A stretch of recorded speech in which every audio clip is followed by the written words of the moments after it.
31 जुलाई 1980 की सुबह रफ़ी साहब जल्दी उठ गए थे। उन्होंने 9 बजे नाश्ता किया और उसके बाद बंगाली संगीतकार कमल घोष के बंगाली गीत की रिहर्सल शुरू कर दी। कमल घोष उनके घर पर ही आए थे क्योंकि स्वास्थ्यगत कारणों से रफ़ी साहब घर से बाहर नहीं जा सके थे। घोष जी के घर से जाते ही रफ़ी साहब को सीने में हल्का सा दर्द शुरू हुआ।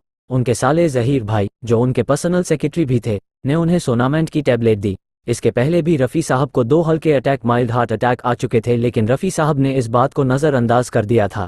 दोपहर 1 बजे डॉक्टर चंद्रमुखी से बातचीत हुई। इसके बाद 1:15 पर उनके फैमिली डॉक्टर के एम मोदी ने घर आकर रफ़ी साहब की जांच की। जांच में उन्होंने पाया कि हार्ट संबंधी समस्या है। इसके चलते उन्होंने रफ़ी साहब को फ़ौरन ऑक्सीजन देने के लिए कहा। इसके बाद घर वालों से कहा कि रफ़ी साहब को एडमिट करना होगा। रफ़ी साहब एम्बुलेंस में नहीं जाना चाहते थे, लेकिन स्वयं की कार से वे अस्पताल जाने को राजी थे। हॉस्पिटल जाने के लिए वे स्वयं चलकर अपनी कार तक गए थे। इसके बाद दोपहर 2 बजे तक उन्हें माहिम के नेशनल हॉस्पिटल में एडमिट करा दिया गया, लेकिन वहां डॉक्टरों के पास पेसमेकर मशीन नहीं थी, जो कि हार्ट पेशेंट के लिए जरूरी होती है। बताया गया कि बॉम्बे हॉस्पिटल में पेसमेकर वहां ले जाते समय रास्ते में रफ़ी साहब को दूसरा अटैक आ गया। शाम 6 बजे उन्हें बॉम्बे हॉस्पिटल में शिफ्ट कराया गया। वहां डॉक्टरों ने रफ़ी साहब को पेसमेकर मशीन तो इंस्टॉल कर दी, लेकिन वह ठीक से काम नहीं कर पा रही थी। जब तक दूसरी पेसमेकर मशीन का इंतजाम होता, रात के 9 बज चुके थे। इस आपाधापी में बहुत महत्वपूर्ण समय चला गया जिसमें डॉक्टर उन्हें बचा सकते थे। रात 9 बजे डॉक्टर के एम मोदी और डॉक्टर अड़ागर ने रफ़ी साहब को अटेंड किया, लेकिन उनकी हालत बिगड़ती जा रही थी। इस तरह रात के 10 बज गए।